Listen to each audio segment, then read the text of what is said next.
Daniel Lombroso is a director and journalist. His debut feature film, White Noise, based on 4 years of reporting inside the alt-right, premiered last year and was met with high praise from film critics.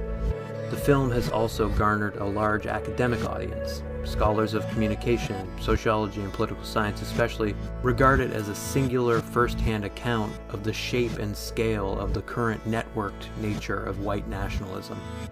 In my interview with him, we talk about how it's maybe more productive to try and steer clear of media accounts that privilege the hot take and easy answers, so that we can pose more critical questions about how ridiculously complex our current global society has become and the challenges that we face. Our discussion looks at the ways that White Noise exposes how broken, narcissistic, and foolish those in the alt-right movement really are. White Noise is a film that documents the venal desire for influence among many of the movement's most prominent figures. It also suggests that there's a corruptible drive for community that makes many in the United States and elsewhere vulnerable to narratives of white victimization and displacement.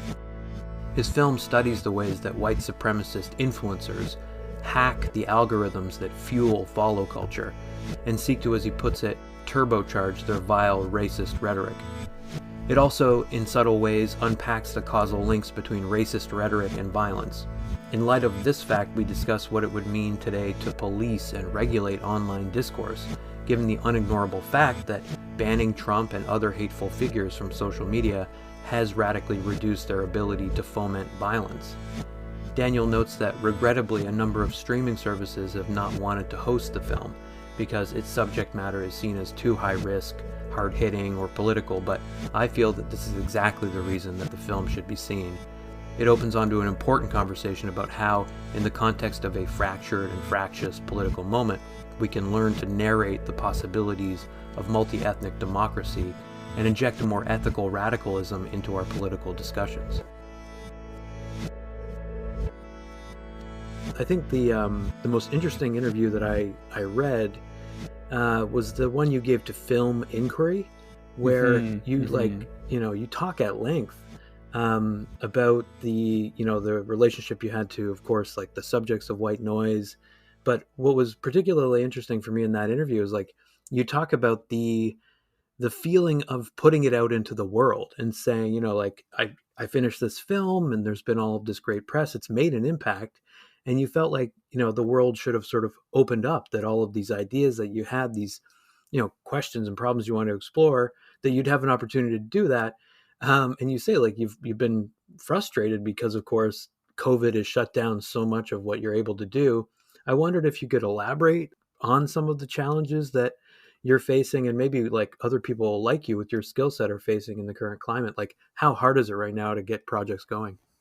Yeah, well, thank you, first of all, for such a diligent reading of my previous interviews and work.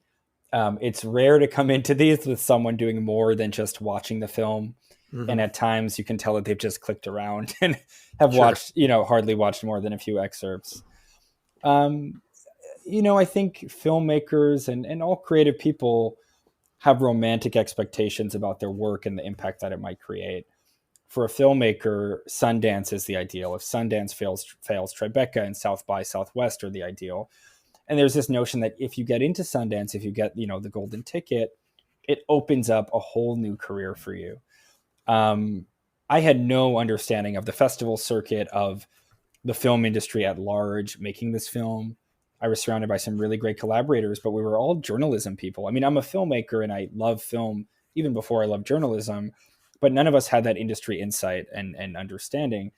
And we believed that Sundance and the rest was the golden ticket. And the golden ticket didn't come partially because the film was so controversial and the news cycle is so explosive at the moment that a film like this, was a very dangerous proposition for a festival like that, even though they wrote us and said they loved it.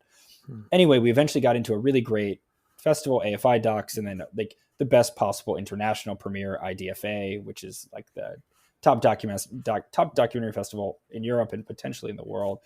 And the film launched to really great success. It's been mostly reviewed extremely favorably. The negative reviews are exactly what we expected when, on day one of the project, which is don't pay attention to these people in any shape or form. And the whole premise of the film is to pay attention to them, to shine a light, and to help raise awareness about how bad this stuff is becoming, and how dangerous it ultimately is. But anyway, most of the reception was fantastic. But I never had the chance to watch in a theater with other theater goers, every filmmaker's dream. I never really had a chance to share it with family or friends. I mean, everything premiered in a remote environment, and there was never that really cathartic emotional moment of sharing it with people. And I think, to your original question, there was never really that moment of breakout that filmmakers expect when their first film does as well as this, or even better. But I think ultimately it was a really great learning experience, because it made me realize that, like, this idea that you make your first film and everything opens up is wrong. And if you go into making your film that way, you'll be severely disappointed, in the way that I was maybe 6 months ago. But if instead you see feature filmmaking as a long career, and maybe it's not the source of your income, because there's really no money there unless you're making films for Netflix, you can find a way to make money a different way, whether it's teaching or making commercials or something like that. And then that frees up the space to make your next film. And I think once you realize that there's a hustle involved in everything, and that, the work that you do, the career that you have, doesn't have to be your source of income, I don't know, it changes the calculation. And I realized, I could make 2 or 3 or 5 or 10 films in my life, and they don't have to have that. They don't have to get into Sundance. They don't have to get that $10 million streaming deal, and they can still have an impact. So long story short is, it made me actually more confident of the kind of independent route. And I should say, I'm still so much luckier than 90% of filmmakers, having the Atlantic behind me, having you talking to me, and so many other people talking to me. The reception for many, many months, it was hard and we weren't getting traction, but the last 5-6 months, it's just really been great. And so many people have responded so well to the film. Yeah, it's an incredibly useful resource. I mean, the way that I looked at it, admittedly, is to see it as, a piece that's meant to supplement a larger kind of critique of this resurgent white supremacy and white nationalism. I mean, I read it alongside, in particular, Alexandra Minna Stern's Proud Boys in the White Ethno State. Mm-hmm. It seems like the perfect companion piece for that book. And this notion that in some of the negative reviews that one shouldn't pay attention to this particular film, I think is interestingly a kind of reactionary attitude to, like, visual culture itself. Like, it says that visual culture is sort of too captivating. It's like something that will, by its very nature, operate as a form of propaganda. Mm-hmm. Yeah, I think, like, looking closely at the film, that is not the impression you get at all. Exactly. And when we tried to sell the film and we have a really great distributor who's bringing it to different international markets, but especially in the United States, when we tried to bring it to streaming services, they said it was a fascinating work of journalism. They commend us and they respect us, but it wasn't a good fit for their audience. And basically what that means is it was too high. It was too high. It was a high risk proposition for them. And they want something that's, relatively low risk, that's entertaining, and that can be watched on multiple screens at the same time, meaning you can be texting, playing with your dog, and watching the film. So, if something is as political as this, talking about the future of the country and doing it in, like you said, a controversial way, it's the opposite of what a streaming service wants. I can't share the name of the service here, but we actually had a deal on the table for a significant amount of money. Not that I would have gotten it, it's the Atlantic's film ultimately, but we had a really great deal that would have helped us reach much larger audiences. The acquisitions person at this streaming service loved it and believed it was so important. This is after January 6th, and that the film in a way was almost prophetic, that it predicted so much of what we're seeing now. And she believed in it. And then the CEO of that company blocked the deal at the last second. We were literally hours away from signing the paperwork. And the reason was exactly that the film was too politically risky for the platform.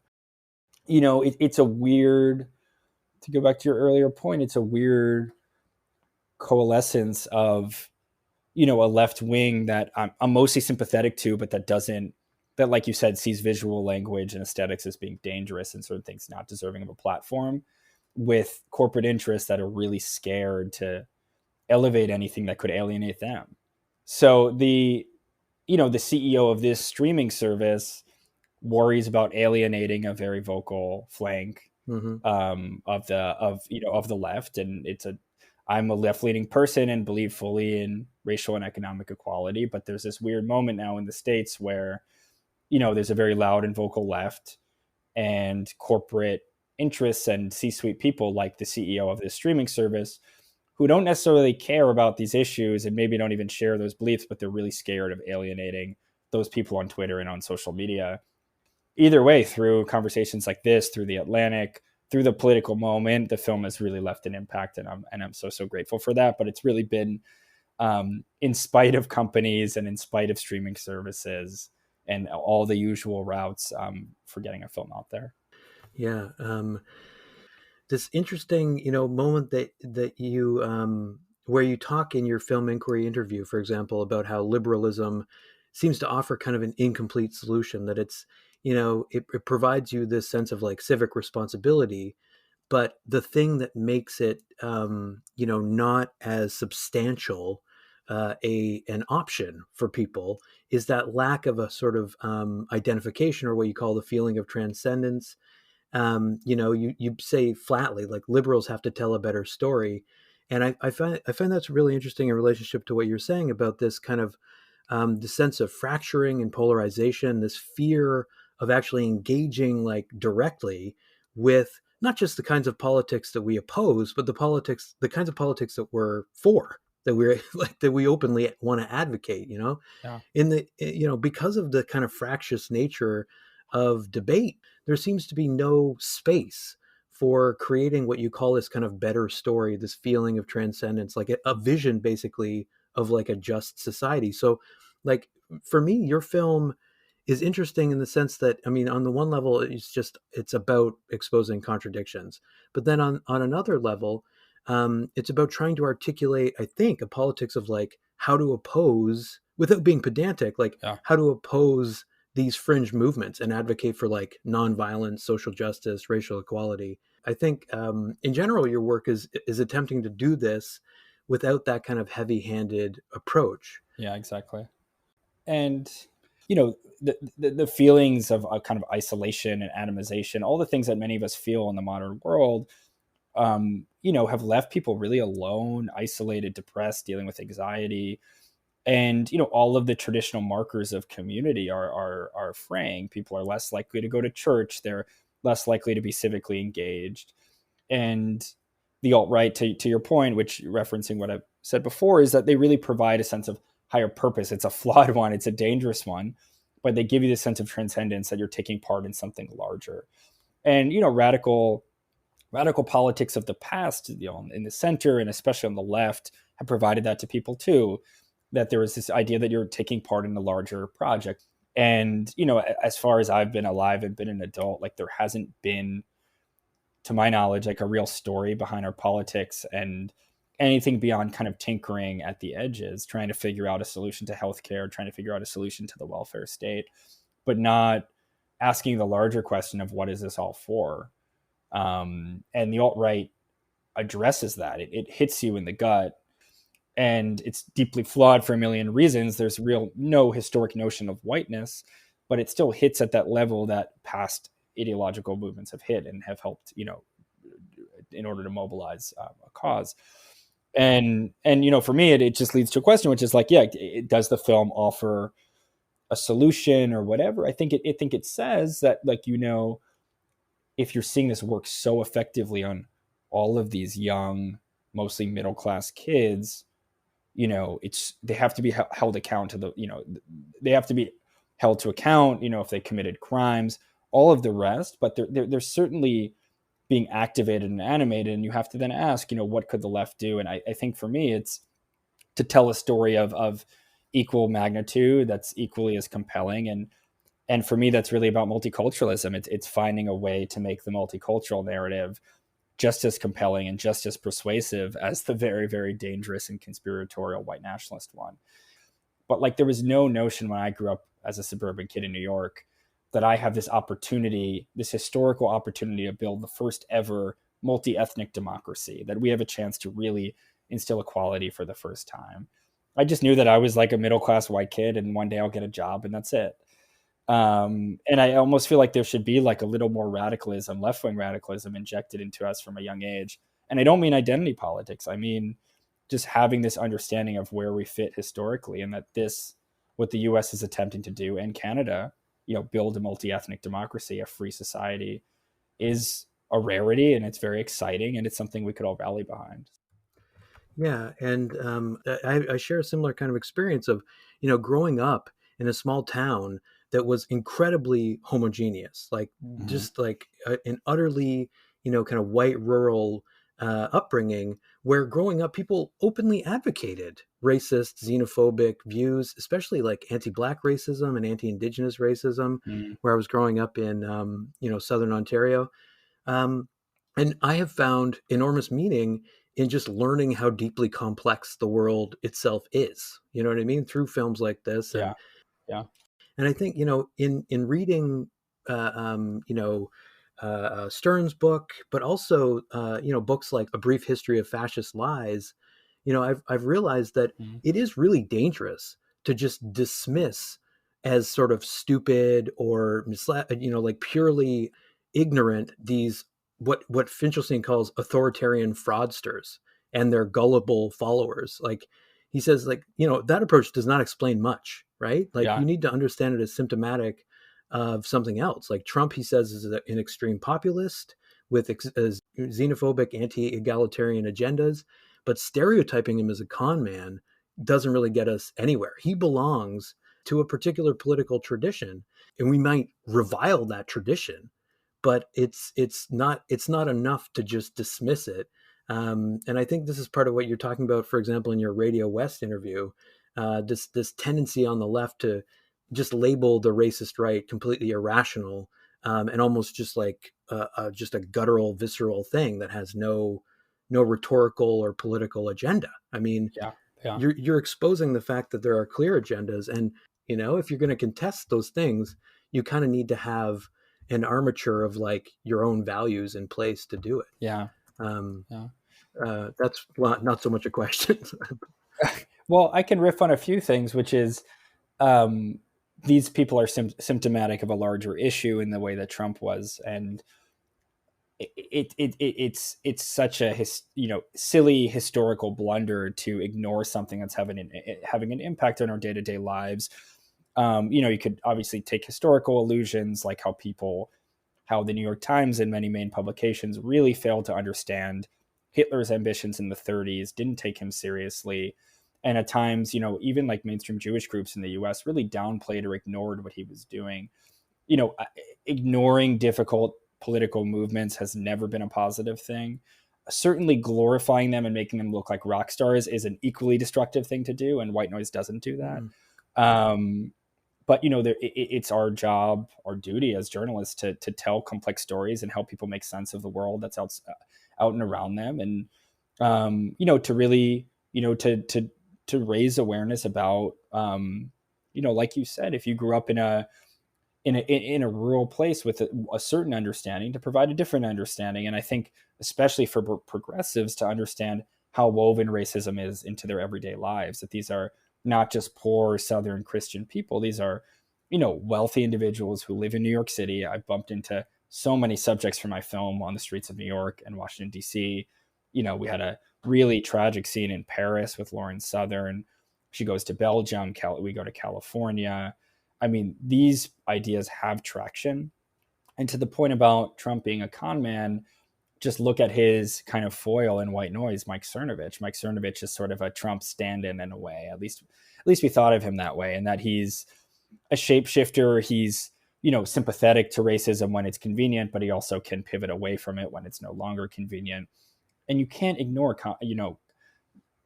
opportunists like him, because they're having an impact. They're elevating people like Lauren Southern and Richard Spencer, and really injecting ideas into our mainstream political discourse. I mean, to take one example right out of the film, Mike Cernovich tweeted #SickHillary, that Hillary had Parkinson's.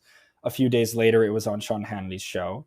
A few days after that, it was coming out of the president's mouth. I mean, if this struggling lawyer is reshaping our political discourse in this country and selling the president of the United States on a conspiracy theory, certainly that is newsworthy and requires coverage. Mm-hmm.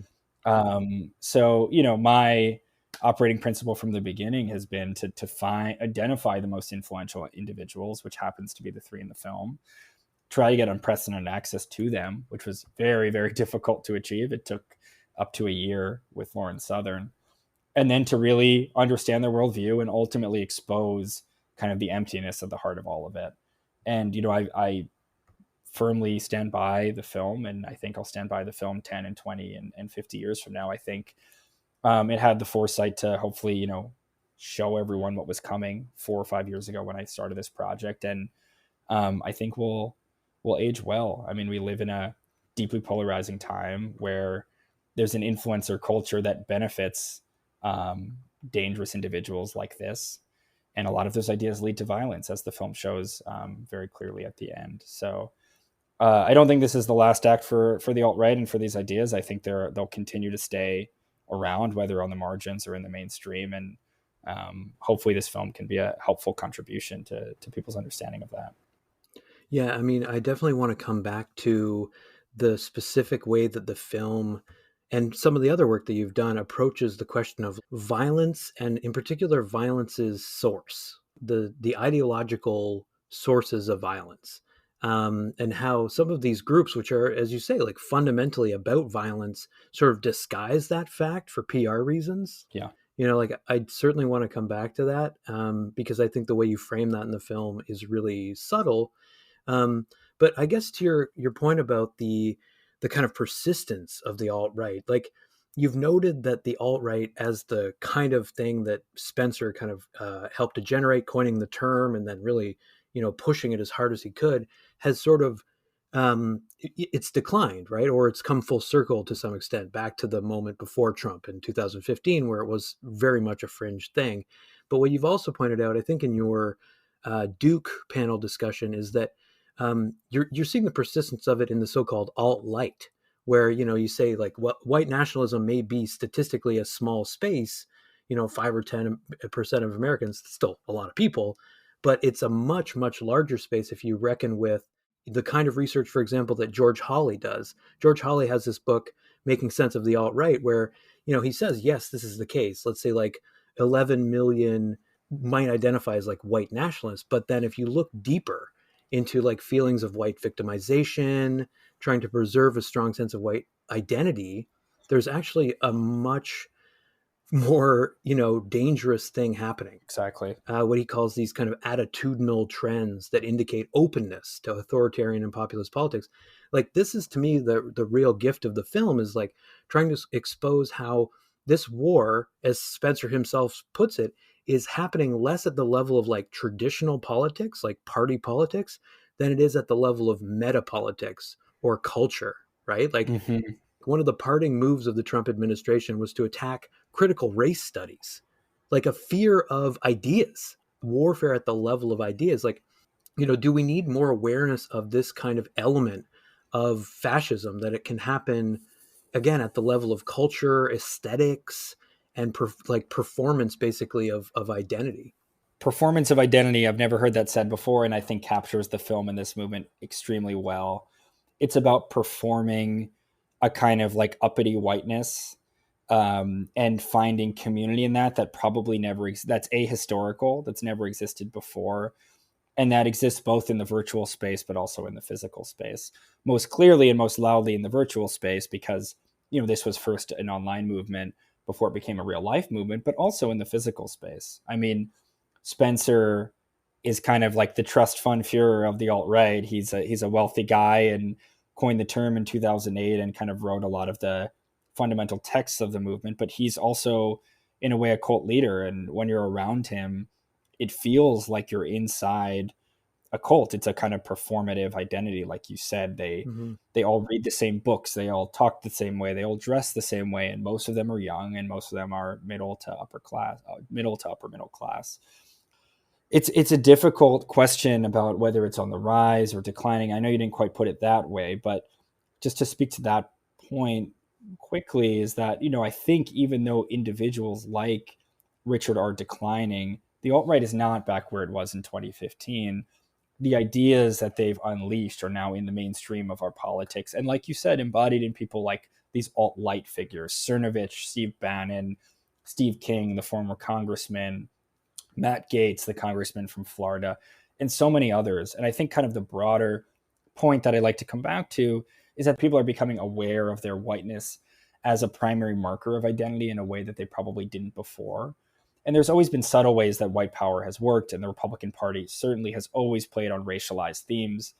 Everyone probably knows that the Willie Horton ad that the first Bush ran on, making Black people criminals and Latinos rapists and all the other themes that Trump said, but he brought them to the fore and made them animating parts of identity in a way that they weren't before. And now, these are the US and Canada and Australia and even Western Europe are becoming more and more diverse. I think that's a wonderful thing, and a thing that's, long deserving of countries that were founded on ethnic cleansing of the native people. I mean, Richard Spencer certainly can't claim to be a Native American, but to them, it's a threat to their power and to their status that they've seen declining, over decades, and especially over the last, decade or two. So, George Hawley is a really great academic, and I think you hit the nail on the head, which is that there's a whiteness that's being activated, and it's really not the 5 or 10% who say proudly, I am a white nationalist, I'm in the alt-right. It's the 20% or the 30% who at a gut level relate to those things, who are upset that their neighborhoods are changing.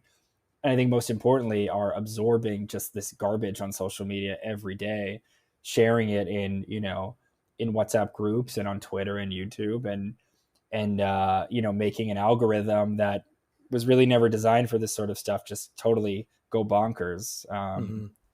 And yeah, it's just it will continue to spread like wildfire and outlive the three foolish individuals that are in my film.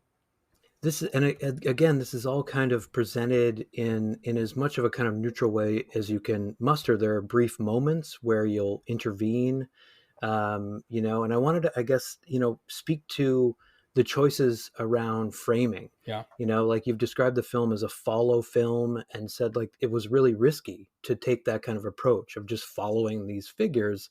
But the point was to try and understand the interior lives of these three main characters, Spencer, Southern, and Cernovich, in terms of the way that you allow them to hang themselves, to use the term that you've used before. Yeah. It's mostly about lingering over moments of contradiction. Yeah. So the very conclusion of the film, seeing Spencer slump in his chair and check his watch, you feel that emptiness. And you say that was a tactical choice to try and take their power away. Yes. And you've said too, that approach has led you to draw the ire of these people. Lauren hates the film, has attacked you, I guess, to some extent, Yeah, big time. The movement around these people has been trolling you. Yeah. It seems like these tactics do grow out of a recognition that, contemporary white supremacy is about a certain kind of politics of aesthetics and culture. It is.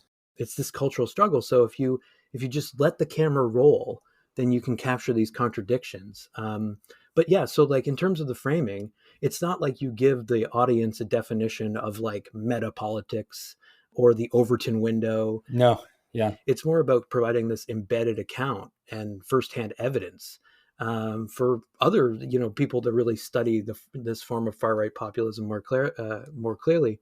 I see the film and saw the film as a primary source document. Mm-hmm. A lot of documentaries are sort of secondary sources where you have someone sitting in a chair commenting on a past historical occurrence.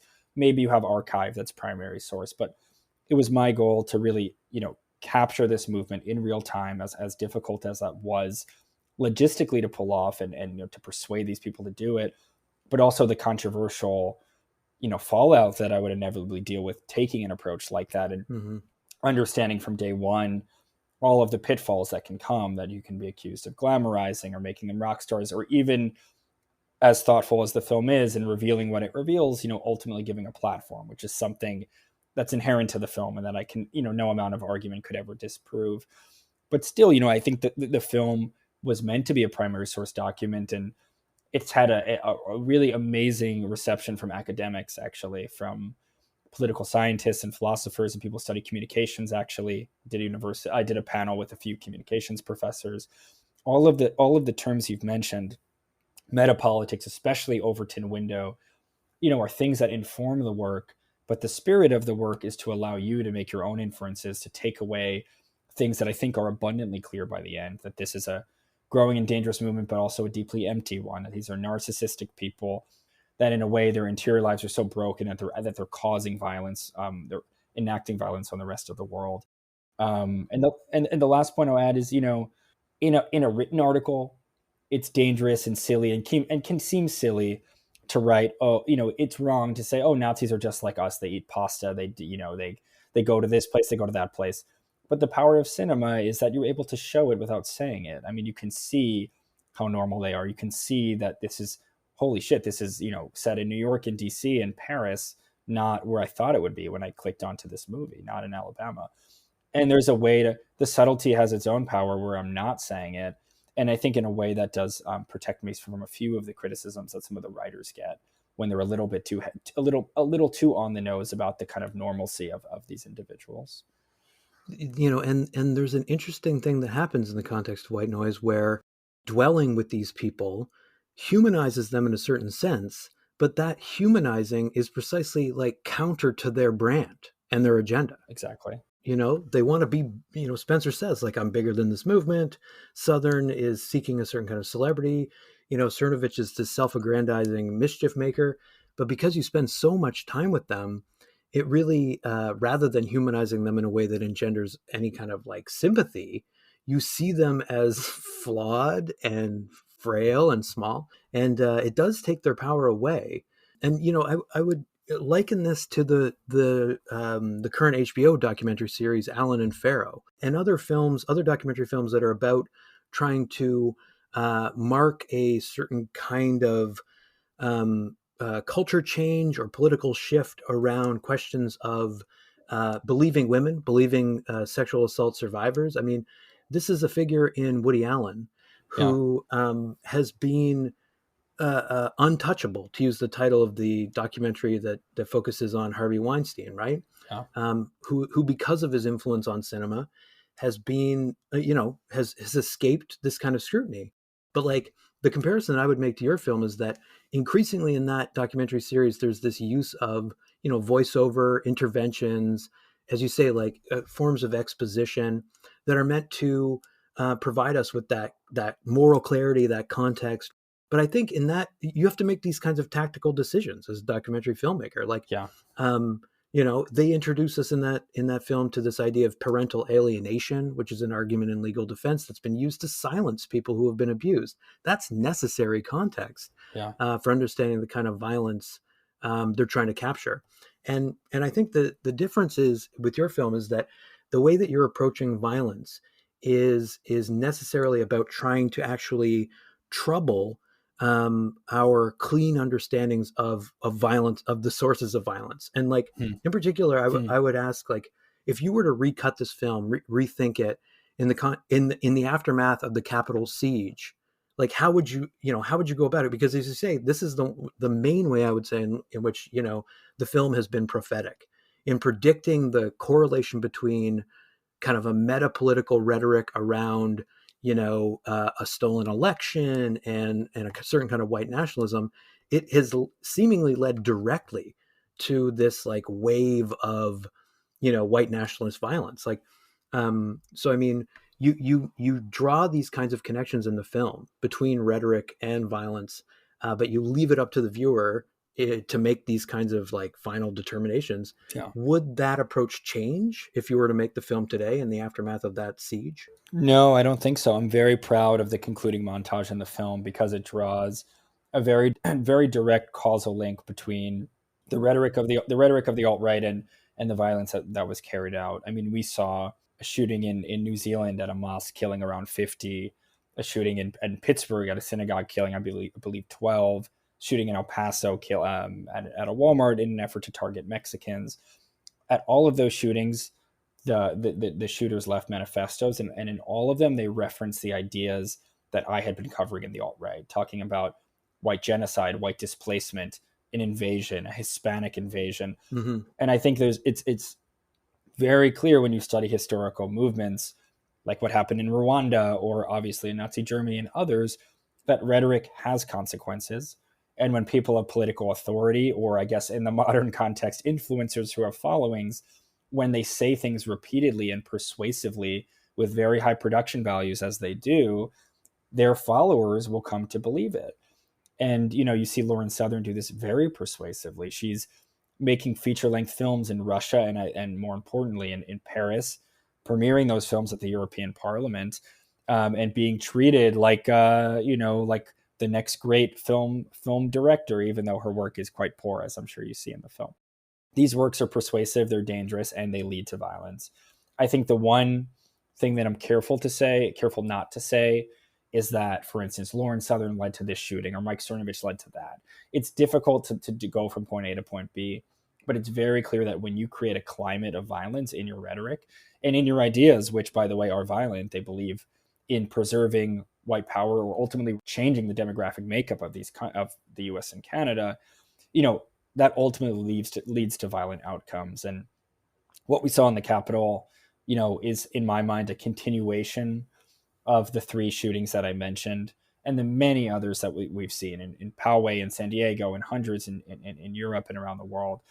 The only thing I would add is probably the Capitol siege as that 4th example in the montage of rhetoric leading to violence. And the culprit there is very clear. It's Rudy Giuliani and ultimately Donald Trump talking about a stolen election again and again and again, and saying, I alone can fix it, and that we have to show strength.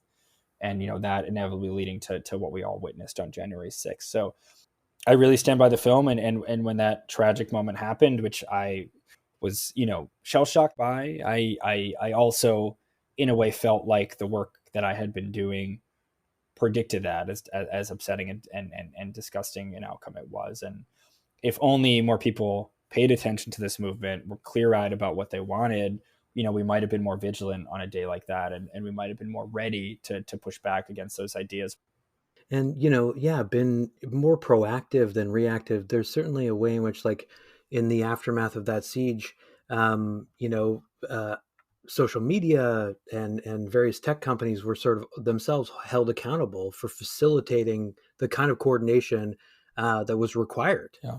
The dissolving of Parler, for example, the payment processor deplatforming, taking away the means of like fundraising for a lot of these groups, like that happened after the fact. And I certainly want to, maybe ask you some, questions about where you're at in terms of thinking about the culpability of social media companies. I know you've tried to take a position of neutrality around that because it is such a tricky issue. I mean, right? Like it's an issue that raises all kinds of questions about freedom of speech, of course, and the flow of information online. Especially in the American context. I think in Europe, there's a long tradition of hate speech laws. As I'm sure you've read in interviews, I'm Jewish. My grandmothers are Holocaust survivors. And, hate speech laws come out of the vile, what happened 80, 80 years ago in Europe. Even then, as an American, I love the First Amendment, respect the First Amendment, and, very supporting of the First Amendment. I think the U.S. has a really great political tradition in that way. Definitely not in others like the Second Amendment. But then when it comes to tech, it's a really tricky question. And I'm very careful not to say what to do there, because I banning people or individual, ideas really goes against everything I believe and really the work that I do. At the same time now, looking at the past 3 months since January 6th, President Trump has just, fallen out of the public conversation. He doesn't have the ability to reach masses and animate them, rile them up the way he did in the past. Of course, he can go on Fox News. He's sending these like really depressing press releases that I get in my inbox all the time. But it's just not the same thing. It doesn't have that kind of turbocharged energy that you get on Twitter, where people are commenting and retweeting and just feeding off each other. Mm-hmm. So the long story short is that the ban worked. I mean, he's just not as powerful as he was before. And I watched Lauren Southern get banned from fundraising platforms when I was with her. It made it harder for her to fundraise. I watched Richard Spencer get banned off platforms, and his traffic numbers also fell. So again, I'm careful to say not this or yes to this, but it is pretty clear that banning people from large tech platforms does affect their reach. And that's something that I was actually cautious to say a few months ago. And now with the Trump example, I feel pretty confident to say, not making a moral judgment, but just observing that it very, very clearly has affected, the former president's ability to connect with voters, with his base. Yeah, I think, it's a nuanced response. It's easier in a sense to take the position that I often do take when I'm teaching, of kind of openly advocating for what's now called cancel culture. Like Roxane Gay, I think, recently appeared on a podcast and said, like, there's no such thing as cancel culture. What cancel culture really represents is, a push for social justice that, those with traditional conservative values fundamentally are going to resist, because it's a, threat to their specific authority. And I think, like, that clear cut approach is in some sense easier than saying, like, there are situations in which, for example, the Biden administration deciding to crack down on, various forms of dissent in the wake of the Capitol siege might, of course, like, come back to actually haunt us in the form of, like, suppressing all forms of dissent. Like, there is that fear. But I think the thing that for me, provides me with a greater sense of, like, clarity around this is the fact that, these are, platforms that we don't, that are black boxes that we don't really understand completely. And this is something that, the Proud Boys book talks about, the fact that, as she puts it in that book, the feedback circuitry is instrumental to this like logic of amplification. It still matters, I think, that most of our action is reaction. It's after Charlottesville, it's after a Capitol siege, that these companies start to crack down, as you've pointed out. This is again, I think, one of the contributions of the film. Like, there's this really crucial moment where you have a conversation with Laura Southern's director. And he talks about this, right? The fact that you have fringe views entering the mainstream primarily because of this amplification effect. So he's, like, exposing this as, like, it was stunning to a key thing. Yeah, well, he's the mastermind of, he was, I should say, the mastermind of her image and her brand, and helped her reach, new and especially more legitimate audiences by cleaning up her look, really, in terms of everything from the way she dressed to the way she did makeup to, ultimately raising the cinematic production values of her work. Right. The interesting thing about Kalen is he actually left the movement about a year ago, and is one of the few people I know who's owned up to his past and apologized and is trying to make amends. Interesting. So I talk to him and his boyfriend all the time. He's actually gay and has been in a relationship with his partner for a long time. His partner is also a filmmaker, and his partner also used to collaborate with Lauren Southern. They would work together. Kalen and his partner George have left the movement completely, and they're now working to rehabilitate people who are curious about leaving the alt-right but are maybe too scared to make that jump. So, it's very depressing. This is a bit of a digression, but it's very depressing how few people leave that movement. Kalen and his partner are one of the few. And, I first was very, very skeptical. And, over the past year, I've just seen them do more and more work. So I'm happy to see that. And I hope more people move in that direction. But to your point, what he says in the film is so unsettling. It's so on the nose, because you feel like he's an expert, and then you realize he's actually talking about his own efforts at propaganda, that he's such a skilled propagandist that he understands how it works, how to hack the algorithm.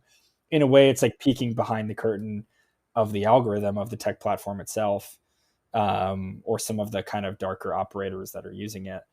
And I was really, it's rare in an interview where something catches your ear right away, because so much is being said. It usually takes until the edit. But right when he said that, I knew that was a key line. And for so many people who've watched the film, it's really been an anchor point to understand, contextualize everything that they've been watching up till that moment. There are a few moments like that, but that one was a jaw dropper for sure. What you're saying about Kalen reminded me of a Canadian short film called Skinhead, which is about this figure, Brad Galloway, who was at the center of right-wing extremism in Canada, but is now, helping to map out active hate groups in Canada. And he's the center of this film, really as a means of, providing you again with that direct access to a certain psychology and a certain desperate need for belonging and so on. So it's an interesting story. And clearly, you've talked in recent interviews about wanting to do like narrative features as well. But like there are clearly sort of differences between obviously directing a documentary versus creating a fictional film. You know, a documentary is meant to be less overtly Mm-hmm. a construction, and so I would assume that you as a director have less of a singular responsibility perhaps for the form and the structure that the film takes, especially when you're trying to create a so-called follow film. Yeah. But your films nonetheless do offer this story, right? They offer a clear sense of kind of the interior life of the people you're studying. Mm-hmm. I looked at, for example, your short film Christian Militant, Mm. and how, like, again, you're studying particular people in order to try and more subtly expose certain hypocrisies, and in particular around violence, right? Yeah. This one figure saying, like, we aren't a hate group, and then juxtaposing that with moments of like explicit transphobia. The stories that you've told, in particular about religious identity, like, I wondered if you could elaborate on your personal and professional investment in that, in that kind of material, because Yeah. as you say, like, you've grown up in a traditional Jewish home. Yeah. Your identity is something that was stressed to you, but you see it as a complicated legacy. How, for example, did you go about creating the short film Israeli settlers in the occupied West Bank, having that degree of like personal connection to a particular past? It's a tough question. I often maybe too much psychoanalyze myself and the intentions behind my work. I think ultimately documentary, what's so appealing to me about it is what is, like you is the antithesis of fiction. Like you said, fiction is about construction. Mm-hmm. The film is built in the script. Of course, you're bringing a cinematic sensibility and music and sound, but you're constructing something. And for me, I'm at my most comfortable and confident when I'm out in the world with no roadmap, able to jump on a subway and end up in some random neighborhood in Queens, meet a person on the street, have them bring me into their home, meet their whole family, and then by the end of the night, find out, their whole story about wherever they came from and their aspirations and all the rest. I mean, for me, that's the magic of life. It's the magic of living in New York City, where I live, that there's all of these stories kind of unfolding right in front of you. I think even more than that, I was someone who came from a little bit more of a traditional family with somewhat more traditional expectations. And something about fiction always felt indulgent. It felt like, Mm. why am I the right person to sit in a room for 4 months, write a script, and then direct people like Francis Ford Coppola and pretend like you're the man and everyone else is just a prop? It felt like a really narcissistic endeavor. And then I started trying doc, and there was just something like so entrancing about doing what I said before, meeting someone, following them, entering their world. And then I realized, the technology had become so much more accessible that I could just do it alone or do it with one or two crew members. And that felt very liberating. And I haven't stopped since. I've been doing it, nonstop for 8 years, and really filmmaking for like 10 or 12. In terms of like the stories I'm drawn to, I mean, I kind of, I'm kind of, I grew up in such with such a strong sense of identity because of my grandparents, but my dad is also from Israel and served in the army and is a more kind of right leaning person. And I'm drawn to kind of the complications of what it is to live in the world as someone who is conservative or traditional or religious, or many of the kind of value systems that we now see as archaic. It's not that I admire them, but I just think that it just sets you up for such rife conflict. And I'm a filmmaker, I'm a storyteller. If you're to take the example of Church Militant, the story just tells itself. It's a story about a man, a repressed homosexual man who, in order to make up for his homosexuality, starts a far right fake news media empire and starts purveying fake news because he's too guilty to admit that he's just a gay man living in denial. And like, being a conservative, existing in like a liberal space the way he did, just like activated a lot of really interesting questions and conflicts that as a storyteller I find very, very interesting. And these are questions that exist in all kind of like more conservative frameworks, whether it's a religious community or dealing with ultra nationalists the way I did there, or even something like a cult. I guess I shouldn't say conservative. I guess what I would say is like a more of a community oriented space. I just find interesting, maybe because it's the way I grew up, and it's so foreign to the way that many other people in America and Canada grow up. So I don't know how I land on these particular stories, but I just know that there's something interesting that happens when you rub, a conservative tradition or a kind of communitarian person or idea up against a deeply liberal and individualistic culture. Yeah, it's deeply complex stuff. It's not necessarily providing, a kind of, a really linear account. I didn't know what to expect going into viewing your short film, on the occupied West Bank. You provide this historical context. It's not an overt vilification of this occupation. It is one that definitely identifies the ways in which this is, an illegal, considered an illegal occupation, and one that is producing conflict. And there's this key moment in the film where someone, articulates it in terms of, juxtaposing contemporary suffering with the Holocaust, and it really, it doesn't succeed in providing clarity, but what it does give you access to is the like complicated, mental and emotional processing that people are doing on the ground Exactly. in order to like define violence and define who is in some sense deserving of violence. Like Yeah. it's not easy subject matter, and I think you're not inclined clearly as a storyteller to provide it to the viewer as though it is like easily digestible. Yeah, and I think that of all the shorts I've done is the most journalistic. It's the most, it's a form that I don't love as a storyteller. It's sort of treating, it's sort of a hosted video, but the one concession I was able to make was to treat the journalist sort of as a character. So there's a little bit of an emotional journey in his arc, which I needed. I think most other filmmakers would have just treated him as like a Vice style correspondent and be left with it.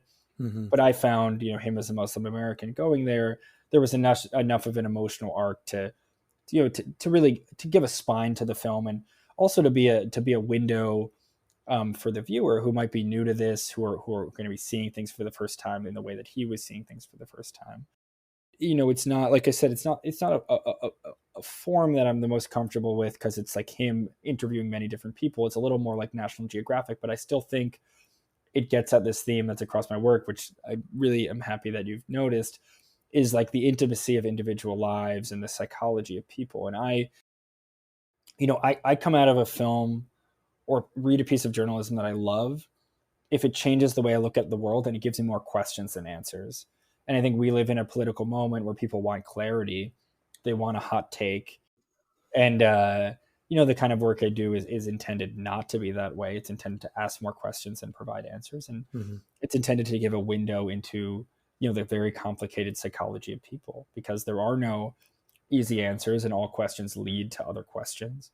In a way, it's kind of maybe this is like my Jewish upbringing affecting my work. It's Judaism is a lot about asking questions all the time. I mean, there's a book called the Talmud, which is like the rabbis interpreting kind of historical ethical questions, and it's centuries of rabbis in the margins interpreting and reinterpreting again and again and again very basic questions, like if a murderer comes into your house with a knife, can you kill him? And there's no answer, really. There's no pope in Judaism, or pope-like figure or central authority who can just issue a verdict. Like, the tradition exists in a way to keep asking questions and to be curious. And that's the spirit of my work, is to come out of it and to have really great conversations like this and others, and to change the way you look at the world, but not to offer a very clear solution. Well, and thanks. I don't want to take too much more of your time. I really appreciate you making the time. We didn't even really get into a discussion of Lauren Southern. As as you mentioned in many interviews, she really is the most complicated person in this film, especially because of how hostile the alt-right movement or white nationalism in general is to women. I mean, Yeah. there's an overwhelming misogyny that characterizes the alt-right and has led to the harassment of some women who identify as white nationalists.